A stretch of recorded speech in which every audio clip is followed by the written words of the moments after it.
तो hello guys, हमारे channel पे आपका हार्दिक स्वागत। तो जैसे आपको पता चल गया होगा कि मार्केट जो है थोड़ा रिकवरिंग फेज में देखने को मिल रहा है, मतलब मार्केट में थोड़ा सा अप ट्रेंड देखने को मिल रहा है। ठीक है, अब बात करेंगे अभी हम यहाँ से कौन से स्टॉक को टारगेट कर सकते हैं। तो जो आज हमारा स्टॉक का टारगेट, मतलब जिस स्टॉक के बारे में बात करेंगे उसका नाम है अडानी पावर। ठीक है, अडानी पावर का आपको देखने को मिलेगा, एक सेकंड चार्ट लोड कर रहा है। ठीक है, आपको पिछले 3 महीने का अगर इसमें देखने को मिलेगा तो ये अडानी पावर ने पिछले 3 महीने में 336 रुपये का इसका हाई है, और इसने पिछले अपने 3 महीने में 53.82% का गिरावट देखा है। ठीक है, उसके बाद फिर आपको देखने को मिलेगा इसने 140 का इसका लो है, जो कि ये आई थिंक मंगलवार को इसका 140 रुपये लो था। फिर वहाँ से इस शेयर ने अप ट्रेंड दिखाया है, पिछले 2 दिनों में ही 10-15 रुपये तक का कवर कर लिया है। ठीक है, अब आगे बात करेंगे हम पिछले 1 महीने का चार्ट। तो आपको पिछले 1 महीने में भी ज़्यादा कुछ बड़ा देखने को मिलेगा नहीं। इसका हाई रहा 251 रुपये का, और लो जैसे कि हमने बात किया 140 ही इसका लो है, और इसका 52 वीक्स का आई थिंक 140 ही लो रहेगा। तो आगे बात करेंगे 45% इसका एक महीने में, पिछले 1 महीने में इसने अपने वैल्यू का 45% हिस्सा गिरा हुआ देखा, जो कि एक वैल्यूबल स्टॉक के लिए बहुत बड़ी बात होती है, और उसका रीज़न आप लोग को पता होगा किस लिए ये इतना गिर गया। ठीक है, अब आगे बात करेंगे पिछले पिछले एक वीक में ये शेयर ने क्या किया है। ठीक है, तो पिछले एक वीक में इस स्टॉक में हमको देखने को मिला 164, एक सेकेंड, 164 रुपये इसका हाई था और 140 रुपये इसका लो था, और इसने एक वीक में लगभग 5.5% की गिरावट अपने स्टॉक में देखी है। अब आगे बात करेंगे जो इसका 140 रुपये है वो इसका आई थिंक 52 वीक्स का लो है। एक सेकंड हम इसका चेक कर लेते हैं। इसका 52 वीक्स का लो है 108 रुपये, और इसका 52 वीक्स का हाई है 432 रुपये। ठीक है, और इसका पीई रेशो जो है वो 14 रुपये का है। ठीक है, आगे हम बात करेंगे, देखिए पीई रेशो इसका 14 रुपये है, तो किसी भी इतने बड़े स्टॉक का या वैल्यूअल स्टॉक का अगर पीई रेशो 14 रुपये है तो बहुत ही बड़ी और बहुत ही मतलब बहुत ही गोल्डन चांस है। अब अडानी पावर पिछले 3-4 दिनों में क्यों गिरा? इसके पहले अडानी पावर गिरा क्योंकि आपको पता होगा अडानी के ऊपर वो मतलब इल्ज़ाम लगाए थे हिंडरबर्ग कंपनी ने, तो उसका गिरने का कारण एक वो भी था। फिर वहाँ से अडानी पावर ने कमबैक किया था। फिर अडानी पावर 6 अलग अलग सब्सिडरी कंपनियों से मर्ज हुई, तो वहाँ से फिर इसके शेयर में और अधिक गिरावट देखने को मिला, जो कि 6 अलग अलग कंपनियां ही अडानी पावर की सब्सिडरी कंपनियां हैं, तो उनको एक साथ मर्ज कर दिया। आई थिंक जैसे कि अडानी पावर राजस्थान, अडानी पावर महाराष्ट्र करके ऐसे 6 अलग अलग कंपनियों के साथ अडानी पावर मर्ज हुआ। फिर वहाँ से हमें गिरावट देखने को मिला, और अब इसका जो 140 रुपये का लो था वहाँ से ये स्टॉक ने अप ट्रेंड दिखाया हुआ है। ठीक है, अब आगे बात करेंगे, देखिए इसका स्टॉक रिटर्न वर्सेस निफ्टी 100। तो आप स्टॉक रिटर्न वर्सेस निफ्टी 100 में देखेंगे, एनुअली जो निफ्टी 100 रहा है वो 45% की ग्रोथ से बढ़ रहा है, और जो ये स्टॉक रहा है इसने पिछले 3 साल में 156% की ग्रोथ दिखाई है। अब आगे बात करेंगे पी रेशो, तो आपको बता दिया 52 वीक्स का लोग आपको बता दिया। और आगे बात करेंगे हम यहाँ पर न्यूज़ में, most Adani rise in early trade after attempt to assure investment. देखिए अडानी, इसका मतलब है कि अडानी के सारे स्टॉक्स में हमें ग्रोथ देखने को मिल रही है। Adani green energy share rally up 4 to back, मतलब अडानी के जो स्टॉक्स है उसमें 4% की आज बढ़ोतरी देखने को मिली है 14 दिनों बाद। ठीक है, ये अच्छी न्यूज़ है। मैंने जैसे आप लोग को बताया था अडानी ग्रीन में इन्वेस्टमेंट के लिए, तो अब यहाँ से अडानी ग्रीन कम बैक के लिए तैयार है। ठीक है, अब दूसरी बात रही हमारी अडानी पावर 5%, मतलब 4.97%।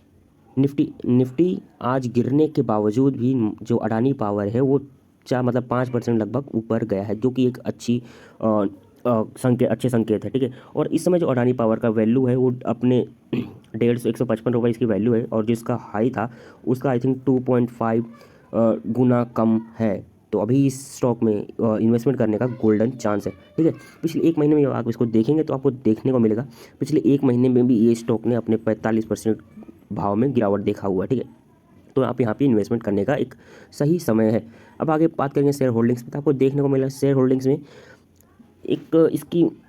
इसका मतलब हम मान सकते हैं कि इसका माइनस पॉइंट ये है कि इसमें डीआईआई और म्यूचुअल फंड्स ने इन्वेस्ट नहीं किया है। ठीक है, प्रमोटर्स के पास इसका 75% तक की होल्डिंग प्रमोटर्स के पास ही है।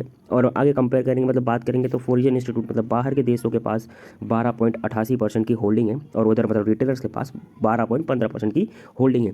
मतलब ज़्यादातर इसकी जो शेयर होल्डिंग है वो प्रमोटर्स के पास ही है। आपको यहाँ पर देखने को मिलेगा एंट्री पॉइंट गुड है, मतलब अभी इस स्टॉक में एंट्री करने का बहुत ही सही समय है। उसके बाद हम इसके और एक सेकेंड, हाँ इसके फाइनेंशियल ट्रेंड्स की बात करते हैं, तो आपको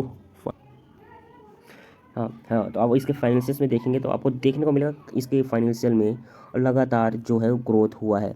जैसे कि आप यहाँ पे देखेंगे फाइनेंशियल ईयर 2021-19 में इसका -3.70% इनकम था, फिर माइनस 2020 में 8% माइनस था, फिर उसके बाद 2021 में 4% प्लस मतलब 4.5% ग्रोथ देखने को मिला, फिर उसके बाद 2022 में 15.5% की ग्रोथ देखने को मिला, और इस समय करंट ईयर में हमारे 22% तक का ग्रोथ देखने को मिल रहा है, जो कि एक अच्छे स्टॉक के अच्छे संकेत होते हैं कि ये अपने लगातार क्या बोलते हैं टोटल ग्रोथ में, मतलब टोटल इनकम में लगातार ग्रोथ कर रहा है। ठीक है, अब आगे बात करेंगे हमारा जो ये शेयर है ये कहाँ तक जा सकता है। ठीक है, अभी जो है वो करंटली 155 पे ट्रेड कर रहा है। ठीक है, अब यहाँ से हम बाय करेंगे तो हमारा जो टारगेट रहेगा वो अब 250 का टारगेट रहेगा, इससे प्लस भी जा सकता है, पर हम अभी 250 का टारगेट लेके चलेंगे, जो कि अचीव होने का हमारा मार्च एंडिंग तक का अचीव हो जाना चाहिए।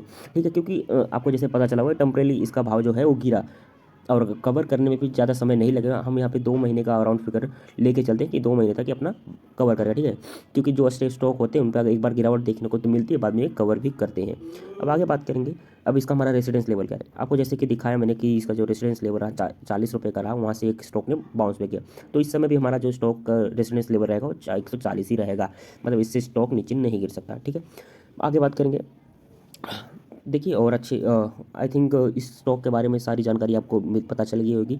ठीक है, और हाँ एक बात और, यहाँ पे ये लार्ज कैप है। ठीक है, मतलब बड़े कैप वाला स्टॉक है। ठीक है, इसका जो मार्केट कैप है वो लार्ज कैप है, मतलब इसमें 59,840 करोड़ रुपए का मार्केट कैप है इसका। ठीक है, जो एक बहुत ही बड़ी मतलब बड़ी वैल्यू होती है, मतलब बहुत ही बड़ा मार्केट कैप वाला स्टॉक है। ठीक है, और बात रही दूसरी, अब देखिए इसमें वैल्यूम्स कितने हैं, 23,63,000 के वैल्यूम्स हैं इसमें, मतलब बहुत ही हाई फ्रिक्वेशन में इस समय यहाँ पे ट्रेड किया जा रहा है। ठीक है, आगे आई थिंक इस स्टॉक के बारे में आपको पूरी जानकारी मिल गई होगी, और इसी प्रकार से स्टॉक को जानने के लिए हमारे चैनल को सब्सक्राइब करें। धन्यवाद।